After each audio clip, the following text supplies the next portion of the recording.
नमस्कार। मैं सुजाता। मैं मुंबई से आई हूँ। लगभग 7 दिन हो गए मुझे आसाम में आकर। पहले तो आसाम वासियों का मैं बहुत शुक्रिया अदा करती हूँ, क्योंकि उन्होंने जो भी मेरा वेलकम किया, जो भी मुझे 7 दिन में जो भी प्यार दिया, उसके लिए मैं बहुत बहुत बहुत शुक्रगुजार हूँ। मुझे बहुत अच्छा लगा यहाँ आकर। जैसे कि यहाँ पर सब नेचुरल है, तो इंसान भी बहुत नेचुरल लगे मुझे, तो बहुत अच्छा लगा। और बाकी बोलूँ तो कल्चर और मंदिर और जो भी 7 दिन में मैंने देखा है उसके बारे में थोड़ा मैं बोलूँगी। जैसे कि मैं एक वीकली आपका प्रेयर होता है सेजो में, तो वहाँ पर हम गए थे।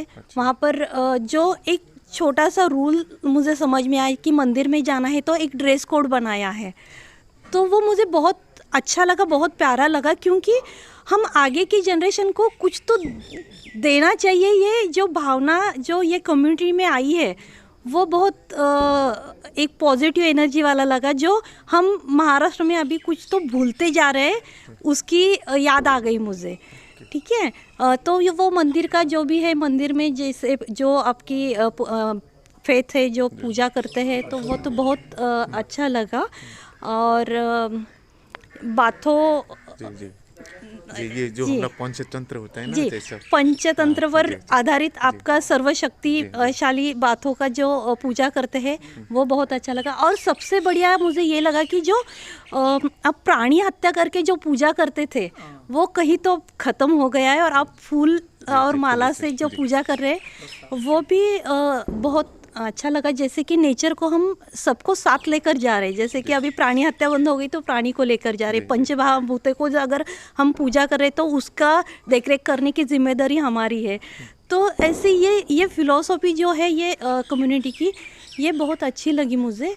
और दूसरा जो है यहाँ का लाइफस्टाइल जो है, यहाँ का पहराव है जो अभी भी मेंटेन है। इतना ग्लोबलाइजेशन हुआ, मुंबई में रहती हूँ तो वो सब पता है कि ग्लोबलाइजेशन का क्या परिणाम हुआ है, लेकिन यहाँ पर जो है वहाँ पर जो आपका खाद्य संस्कृति है, आपका पहरावा संस्कृति है, आपका लैंग्वेज संस्कृति है, वो सब आपने बहुत अच्छे से जतन किया है। इसलिए मैं ये सब कम्युनिटी को बहुत शुक्रिया कहती हूँ कि जो आपका कल्चर आप सही सलामत रख रहे हो और उसको डेवलप कर रहे हो, और उसको आगे जाकर बहुत आगे की पीढ़ी को वो दे रहे हो जो हम मिस कर रहे हैं। तो ओवरऑल और मैंने भूटान की बॉर्डर देखी और भैरव कुंड देखा, तो वहाँ पर भी 3 संगम देखा नदी का, फिर 3 बाउंड्री देखी जो आसाम की है, और फिर अरुणाचल प्रदेश और भूटान की। तो आसाम की वजह से मुझे भूटान जाने मिला, ये मेरे लिए बहुत प्राउड फील वाली बात है।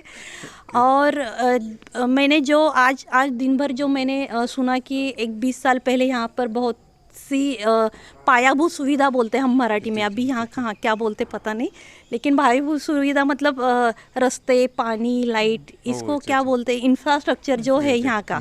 तो यहाँ पर कुछ नहीं था, ऐसा मैंने आज दिन भर सुना है। लेकिन अभी जो मैंने पानी का जो प्रोजेक्ट देखा, मैंने अभी तक महाराष्ट्र में भी ऐसा प्रोजेक्ट नहीं देखा। ऐसा प्रोजेक्ट मैंने आपके यहाँ पर भरमुकली गांव में देखा, तो वो बहुत अच्छा लगा। उसकी वजह से लगभग 17 गांव में भी कवर हो रहा है पानी में, तो वो एक डेवलपमेंट की हिसाब से बहुत अच्छा लगा। और बस दिन भर आपने साइड वो हमारा जो ट्रेडिशनल जो अटायर है, जो दखना, मतलब, और ये आरना है आपने लिया, तो पहनकर कैसा लगा? अरे हाँ, वो रूल जो पता चला, मैंने तो ऐसा ही पहना था, लेकिन वो रूल है ऐसा पता चला तो और भी मुझे अच्छा लगा। वो जो ड्रेस कोड है जो मुझे बहुत अच्छा लगा, मैंने खरीदा भी है वो ड्रेस, और ये तो मुझे 2-3 मिले हैं और बहुत अच्छा लगा। और मैं हमारे यहाँ के फंक्शन में ज़रूर मैं ये ड्रेस कोड पहन के जाऊँगी, और बहुत अच्छा लगा। Thank you very much. Thank you.